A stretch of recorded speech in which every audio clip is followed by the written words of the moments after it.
to say one thing. Everyone in the unit wore 20 different hats. We all had to do just about everything because we were so small. And you'll see on the net in one place, oh, Lyn, he was just in charge of the company car. That was because I was signed for the company car, and the company computers, and the company pencils, and the company buildings, and the company desks. And so he was just in charge of the company car. Is one of those situations where you have a G13, a lieutenant colonel, a colonel, several majors, several captains, and you're the sergeant of the company, is signed for everything, and you go to jail if anything gets lost.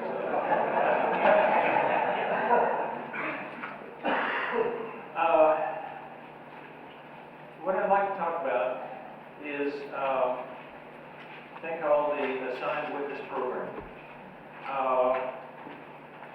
Throughout the whole conference, you've heard about theories, you've heard about the spirituality, which happens when you learn all this and start practicing it correctly and in earnest. You've learned about the deeper aspects of what we're doing, the theoretical aspects of what we're doing, and so forth. Has anyone been to the Monroe course? You know the film they show at the end where you've gone through all this really experiential Monroe course, and then they show this film at the end that shows you landing at the airport back home. Two people have parked their cars so close to yours that you can't get into your car, and by the time you have made it out of the into your car and out of the parking lot, all this spiritual stuff you got at the Monroe course is gone. What I would like to do is to bring to the end of this by getting things back to earth. I will agree completely that the application side may not be of your greatest interest once you have developed as a person to a very high state. But the application side is there. We have 2,000 children go missing every day in the United States. When you think about that, you wonder how there's any kids left. Now, about 60% of those are runaways and they come back. That leaves around, a little bit less than 1,000 kids every day that go missing and don't come back. We have the ability to help find them. I know that if you develop to a high spiritual state, you may no longer be interested in this, but I personally feel that whether you're interested or not, you've got an obligation and you need to perform it. And I'm very passionate about this, that people with the talent have a responsibility to use it for mankind and for good. We have created a thing called the Assigned Witness Program. Okay. Where did you get that stupid name? I was helping in a missing child case once in late 1992. The detective on the case told me one day that what he really needed was a witness. And I said, no problem, we can assign one. He said, wait a minute. You can assign a witness. You can assign somebody to witness something that happened a year ago. And I said, hey, that's what we do. And so out of that came the Assigned Witness Program.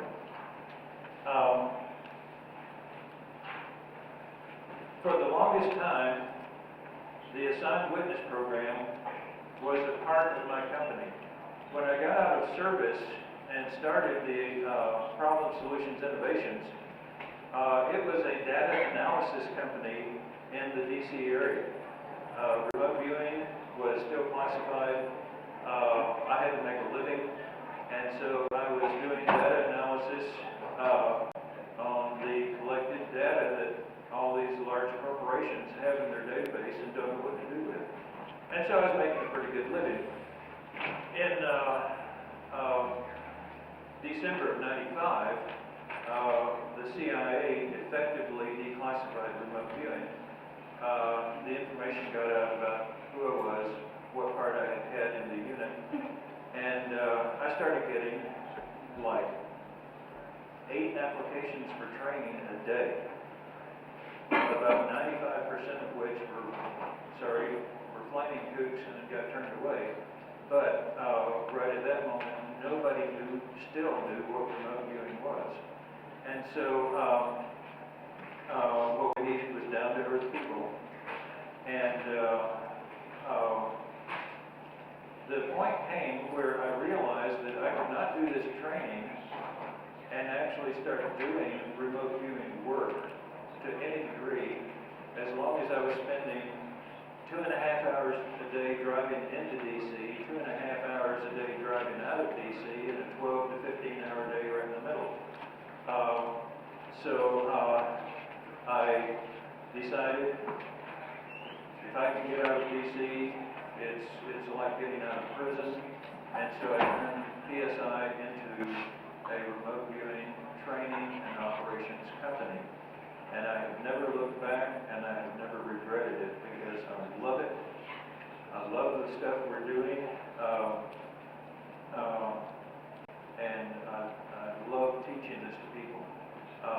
There comes a moment when all of the things that we're teaching come together, and the student gets this realization and says, I get it. That's the moment I live for. But anyway, the Assigned Witness Program had always just been a public service that I was doing as I worked with different police departments and detectives and so forth. One of my passions has always been to help find missing children. Over the period of time since then until now, the police for whom we have worked keep coming back and they say, well, we also have unsolved murder cases, we also have these other cases, and so we've been branching slowly into other forms of police work.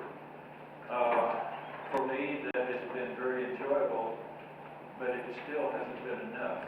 There are more things that we need to do.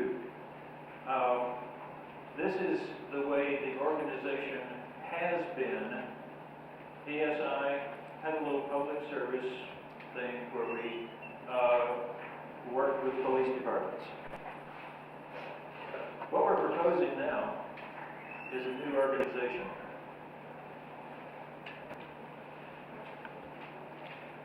One of the constraints we have is that we've been too parochial. We've had CRV, controlled remote viewing, people only. Listen, there is a lot of talent out there. A lot of it's unstructured, a lot of it's natural talent, but there's a lot of talent nonetheless. And that talent is not being used, and many times we have need for some of that talent. Dowsers, for example, the CRV just doesn't do well. CRV, like every other discipline, has its own strengths and weaknesses, and every now and then we need a dowser. We need other things. The new organization will be a standalone organization, and we're in the process now of finalizing the 501c3 to get it as a nonprofit organization. We already have it established in the state of New Mexico for that, but we're trying to get it federal. And the AWP now will accept help from PSI. It will accept help from Paul's group, RVIS, Betty's group, any other group, from individuals, natural people, and this is to be a two-way street. Betty's running a project and she needs viewers, fine. We can funnel people to her. and get them to where they can do the best good. As a result, it'll be not only an organization of its own, but also a clearinghouse to get the talent to the need. And so we're hoping that this will pan out to the point where we can not only get the best people doing the job they need to be doing, but we can do it in much quicker fashion because we will have a central database, a central connection point, and whenever someone needs help, we'll have it available for them and can actually act as a routing for the need, for the communications, for everything. Now, that brings up a question. Who will view? If I am going to run such an organization, or have such an organization, and I need a viewer, should I just drive down the street and every time I see a palm on somebody's front lawn, stop and ask them to view for me? They may be a good viewer. They may be a crank. We want good viewers. And so, one of the first places we're going to look for viewers is from all of the trainers. There are a lot of people training a lot of different forms of remote viewing. Up until now, just to be honest, the whole field has sort of been at each other's throats. Everybody's saying, my way's best, no, my way's best, no, my way's best.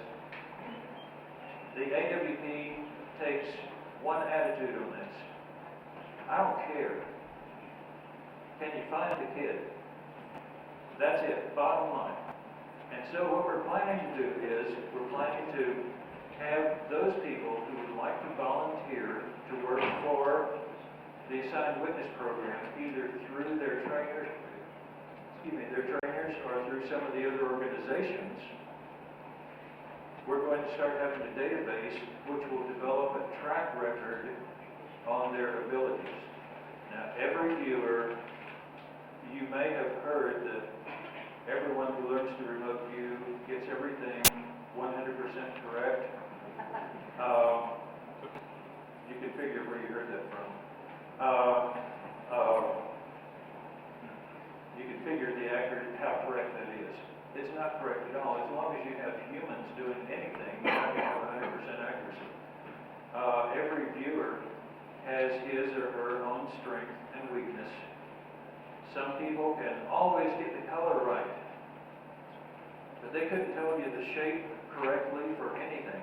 Other people may be able to get the shape right almost every time, but they never get a smell, they never get a color, they never get any of the other senses, and yet what they do extremely well. So what are you going to do? You have a missing kid, and you just say, here's 10 remote viewers, okay, everybody do it. No, of course not. You look in your database where everyone has their track record, and you say, hey, this guy always gets the color right. One of the things the police want to know is, what was the color of the car that the kid was abducted in? Guess who I'm going to task with that problem? By doing so, you can get viewers who have, let's say, an average of 70% accuracy overall. And yet, by tasking them for their strengths, you can get dependability ratings close to 90%. It's all in how you work it. And so, there is a need for anyone who wants to volunteer to start doing this work to simply go through a thing where we build a track record in a database. How do we do that? We give you targets. And we're not saying, you say you're psychic, well, prove it. What we're saying is, we know that you're psychic, we know that you have abilities, but we're trying to find out for yourself and for our own purposes what you're good at, what you need work on, and so forth. In PSI training, we do this for our students. We keep very complex databases on their abilities. We know which viewer, for instance, is good at colors, which one is good at ambiance, which one is good at conceptuals, and so forth. And we find that each viewer has a definite profile. And if you go with that profile, you can ask them toward their strengths and get some good results back. So, when a person volunteers to work with the Assigned Witness Program or to work through the Assigned Witness Program for somebody else, we're simply going to say, fine, let me give you a stack of targets. You do them, and we'll see how things turn out. We'll grade it. We'll see what your strengths and weaknesses are, so we'll know where we can use you. Does anybody have a question on that so far? Okay, we're good. Either put everybody to sleep or... Okay, previous organization, you had the PSI working with the police. Through the Assigned Witness Program, which is just a little bitty piece of PSI. No more. The Assigned Witness Program now,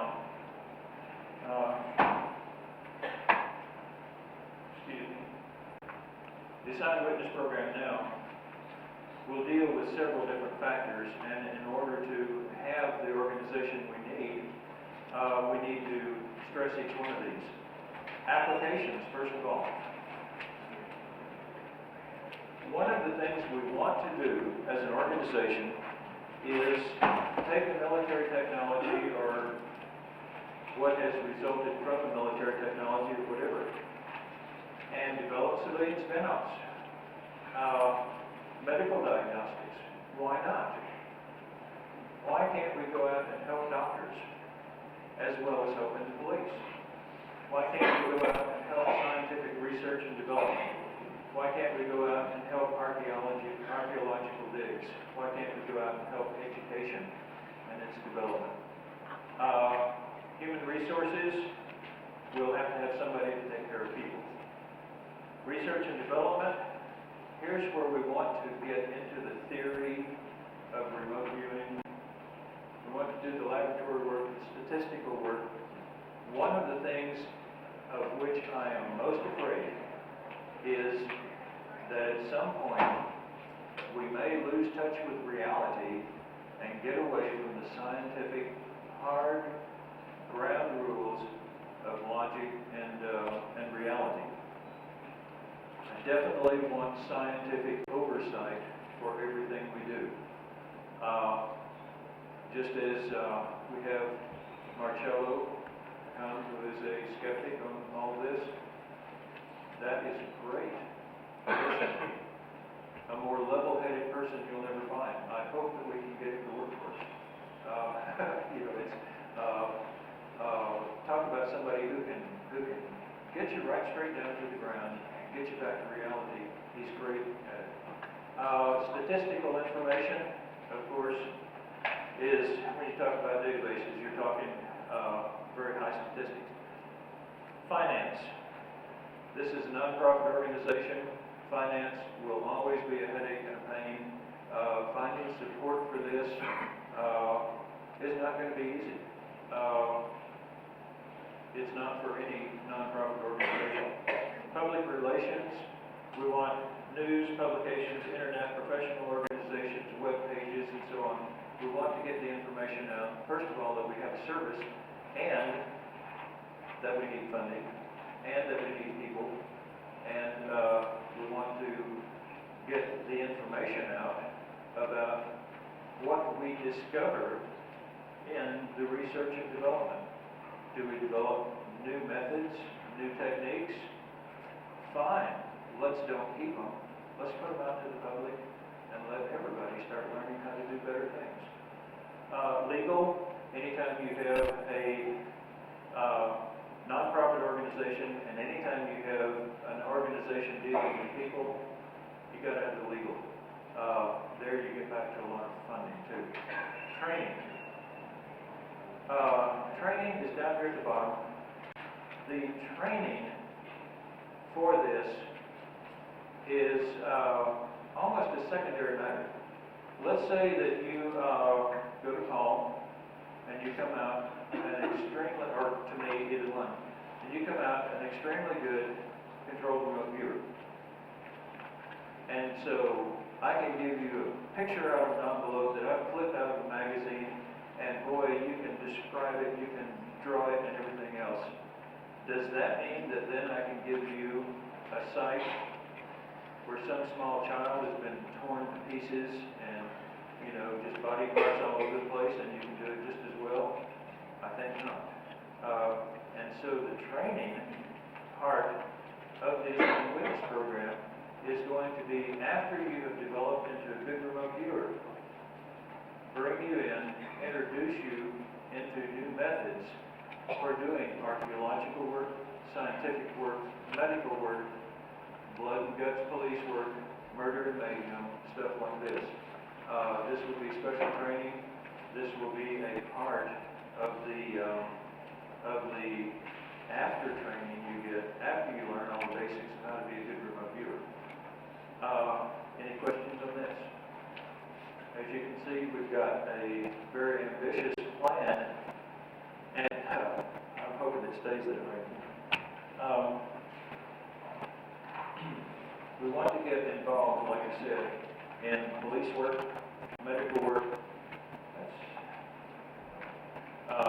medical work, research, new applications development, advanced applications-oriented training, and something else.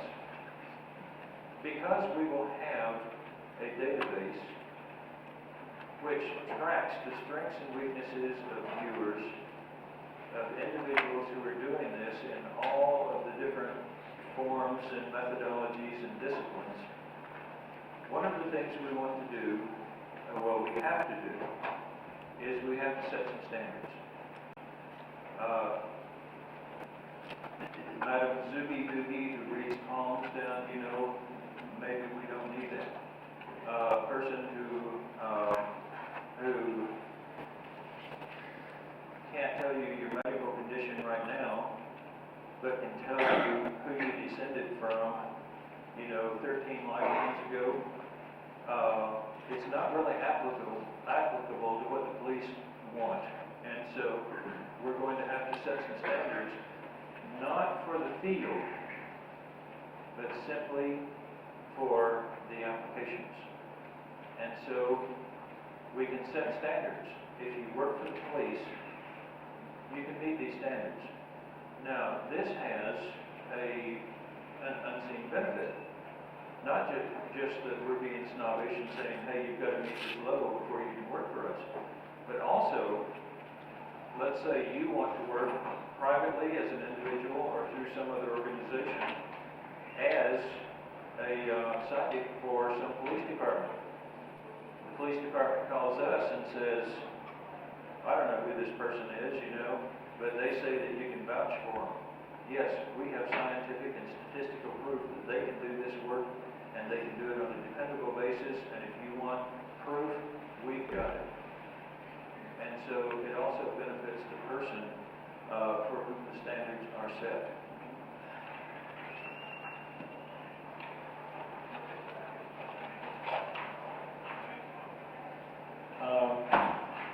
On setting standards, we'll have to evaluate the abilities on results-oriented basis only, not on who your trainer was, not on what the history of your discipline was, not on whether it was military or not, doesn't matter. Can you find the kid? That's all we want to know. Yeah, that's your white balance there. If you can find the lost object, find the lost kid, if you can put an X on the map, they dig and find something, hey, that's all we care about. If you want to gut chickens to find where to put the X, that's your business. We don't care. But that will allow us then to tailor and set training methods that are going to be needed to get people into the project. The advanced training and the follow-on see this more as a snowball effect than anything else. Research. All IWP projects are very useful if they help people. However, let's say you don't keep any records on it, and you don't keep any documentation on it, and you don't keep statistics on it. What a waste. Because there's so much to learn from the analysis of that documentation. And so the research, the work that we do, needs to be just analyzed to pieces. It needs to be documented. We're going to have people who may not be remote viewers. They may be bean counters. And we have a need for them, because to do this work and to miss the opportunity of providing researchers with documentation on how this works in the real world instead of in the lab, we're not going to miss that opportunity. We can't do that. Naturally, the first love. The police work, each project will be managed by AWP trained project managers. So see, we have to train people in how to be a project manager for this as well. Now, Debbie said she does not work for the family. That's been our policy too. We will not work for a family. We work through the police. If you have a case and the police have not been willing to help you, and the police are not willing to come to us, go to another police department. Most people don't know that you can do that. Or go to a higher level police department. If your city won't help you, go to the state. The state won't help you, go to the feds. A simple no from a police department means nothing at all. All right? But we also take only cases through the police department. Now, do we go out and say, oh, Joe Benet Ramsey was killed, nobody knows how? We will solve it for you. No. The Joe Benet Ramsey case, I wouldn't even look at that. For one thing, if I did find something and sent it to them, they would trash it just like they have for the other 10,000 psychics who have sent them things. At the same time, some girl the same age in East Ipswich, Georgia, gets killed and nobody cares. Well, I happen to care. And I think that we can put our abilities where the police will actually welcome some help. Instead of wasting time, I call it psychic ambulance chasing. Trying to track down a story so that we can make a big name for ourselves. We don't want to do that. Also, education of the police for how to work with psychics, viewers. Training viewers how to work with the police. I guarantee you, if you as a viewer go in and say, oh, I see an aura here, you have just lost that police department's respect, you have just lost their faith, and all of that. You can say the same thing, you can get the same impression, and yet you can say it in a cop-ease way so that they will listen. Yeah. And we want to teach viewers how to speak cop-ease. We also want to teach cops how to view and how to speak viewer-ease.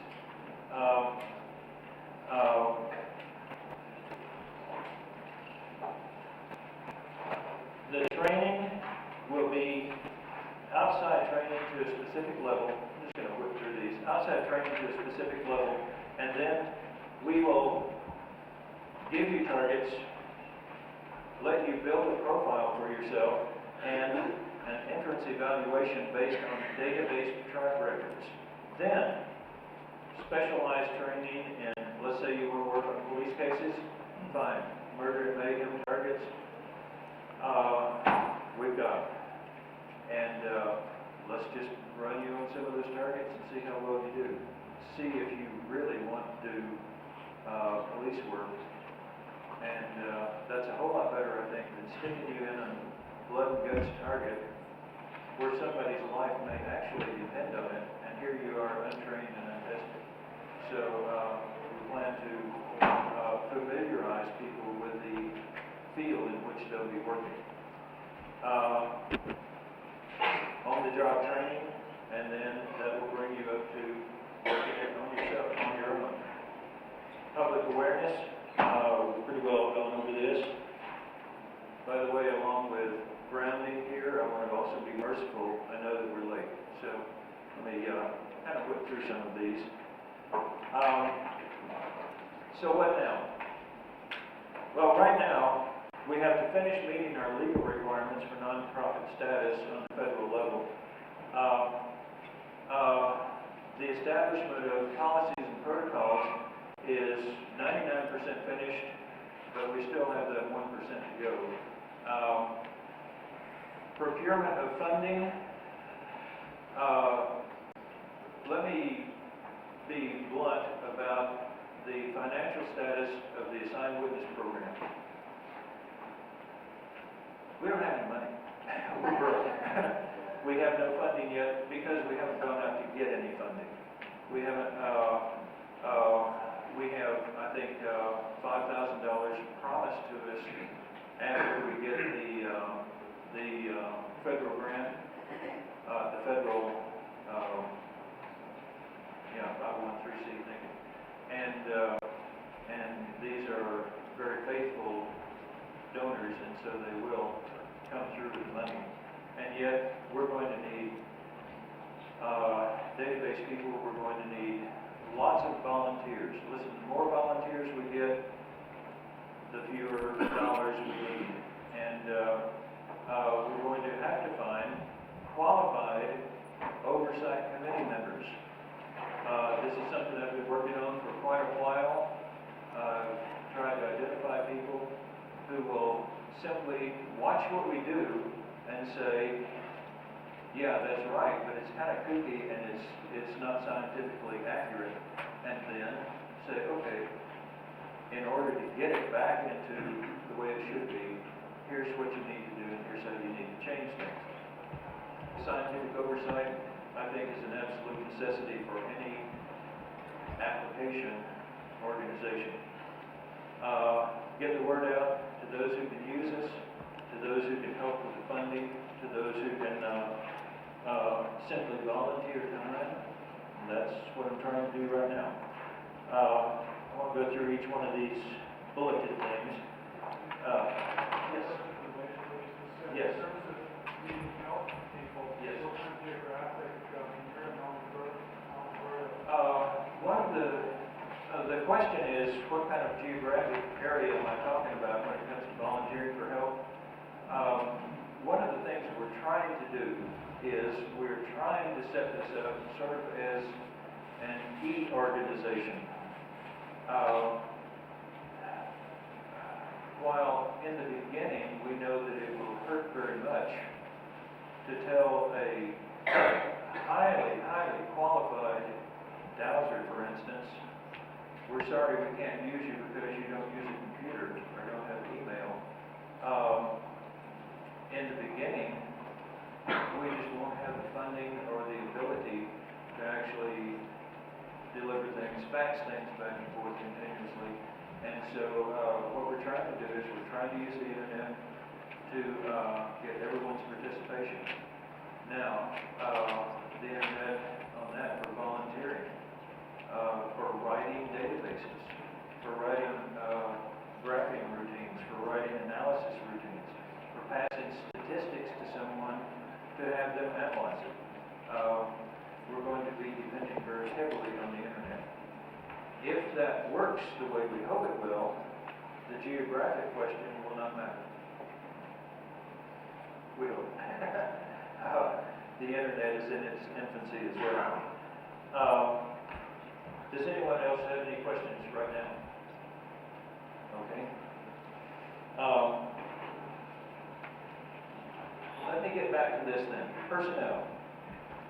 Finding viewers is not a problem. Finding qualified viewers is a problem. The proven track record is necessary, and because I'm hoping that many of you who are here will contact me and volunteer, I don't want you to think, oh, he's asking me to do 40 to 100 sessions to prove myself in his database. It's not what I'm doing. I don't want you to take it that way. We need a track record so that then we can know how to use you. And that's all I'm asking for. And if people here ask me if they can help, the answer is yes. But then they'll have to ask me, how can I help? And I'll have to say, we'll look to the database and find out. Personnel, finding qualified admin personnel is difficult. We have a lot of people who have, in every organization, there are a lot of people who have good intentions, but, can type extremely well, but can't spell right. And so, it's a problem that we'll be facing, and yet, does that mean please don't volunteer if you can't spell right? No, we have a use for you, and we do need it. Legal oversight as well as scientific oversight. We need legal help. None of us here are lawyers. Legally, we could walk straight out through the minefield and get blown to pieces and never know what happened. We need some legal help, simply to guide us through the processes of setting things up, of human use, and so forth. Any help, any volunteers will be very graciously accepted.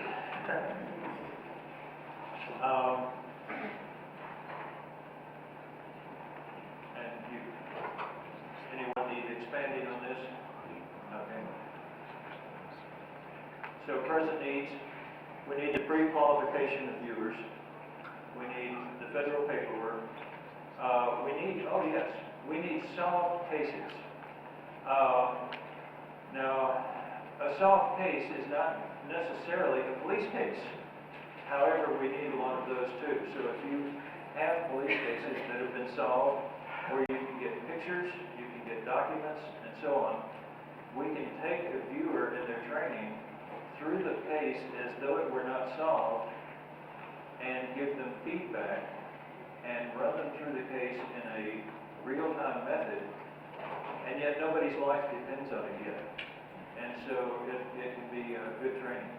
The same with research and development cases. The same with any cases where there's an unknown, decisions have to be made, knowledge needs to be known ahead of time, and the case is already solved, so we can run one of these viewers through it real time, let them experience what it's like when there aren't dollars and lives depending on it. So we need solved cases.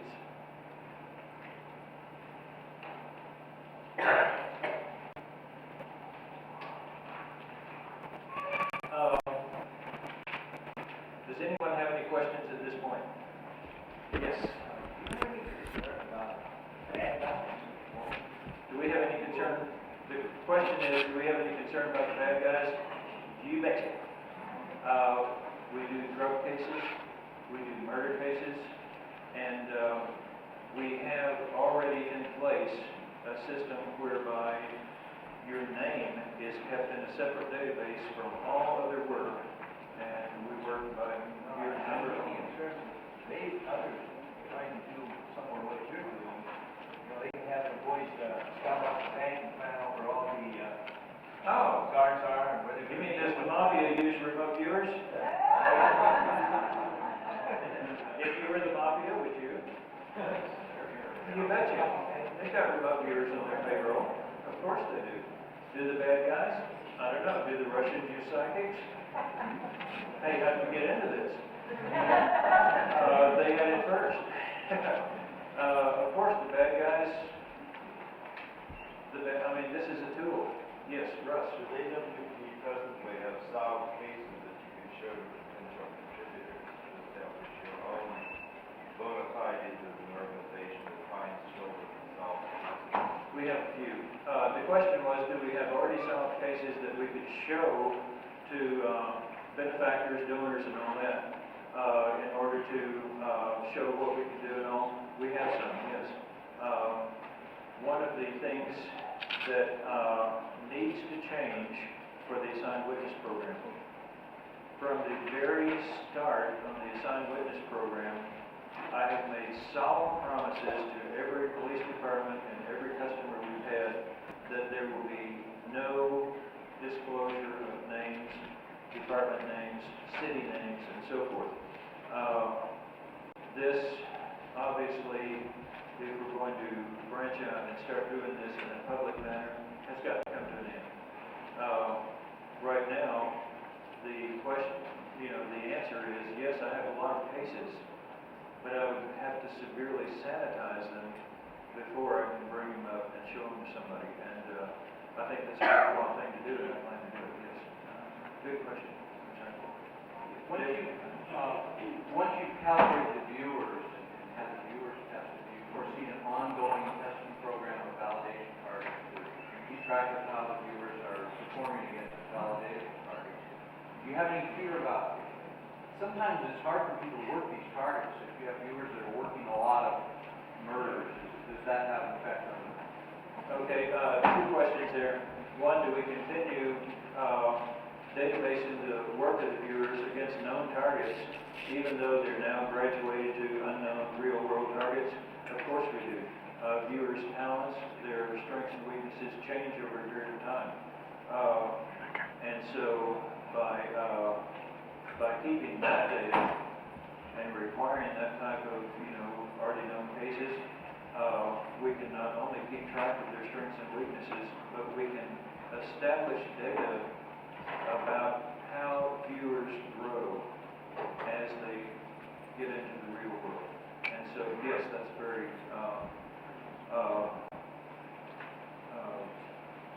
it's a very strict command that we want to make. Your second question is, one, the difficulty of it. It's difficult to work to immerse yourself in these targets. Some yes, people are affected. Yeah. Doing one after another. Right. Would that be a problem with you? The question is, working one, let's say murder and mayhem target after another. Of course, this is going to be wearing on the viewer. It can be sometimes even very destructive. We want to take that into consideration and be careful. You don't ruin your viewers. If you do, then you don't have anybody left to really work with. You take care of your tools.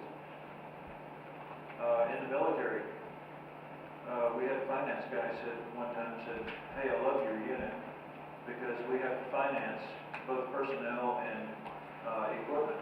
And in your unit, the personnel is the equipment. We get off for half the price. I saw a hand over here. Yeah. Do you have any concern about legislation that might arise that would curtail? The question was, do we have any concern about legislation that might arise that might curtail activities of such organizations? I have a personal feeling about that. I had a TV interviewer one time asked me about the future of remote viewing, and it's sort of pessimistic, but the future that I personally see for remote viewing is that we get better and better and better, and all of a sudden the people who really need to keep secrets realize that there is no way of keeping secrets, and so the smears start. The kid that always kills himself because of, let's see, he's killed himself now because of D&D games, because of the internet, because of chat rooms. He's killed himself because of the hula hoop, I think. That same kid is going to kill himself all over again because of remote viewing. It drove him crazy. And, slowly but surely it will get out to the preachers and the teachers that this is of the devil. And what I foresee for the future of remote viewing as on a personal basis. I see that one day the powers that be will get it to where it's no longer publicly acceptable. They will take it back in and it will go back into a clandestine situation. I hope I'm wrong. I really do. Did you remember you that, or is that just from? That's from my remote viewing, and no remote viewing is 100% accurate. Any other questions? Yeah. This is related, I can't help, but even if it's not, those kind of organizations, even if, it seems like it's on the verge of being accepted scientifically, it is, won't that require major changes in laws, constitution? The question is, the scientific acceptance, will that require changes in the laws of governments and everyone else? Yeah, but that's happening anyway. Now, I mean, the assigned witness program is going to play a very minor part in something like that, because the scientific acceptance is there and it's coming. The immediate future of remote viewing is on the upswing, and nothing is going to stop it. I mean, you've got a good product at a good price. Yeah, people are going to buy it. Yes. Oh, okay. I said I was going to be merciful to you, and here I am, extending time over. Was there someone to play the music?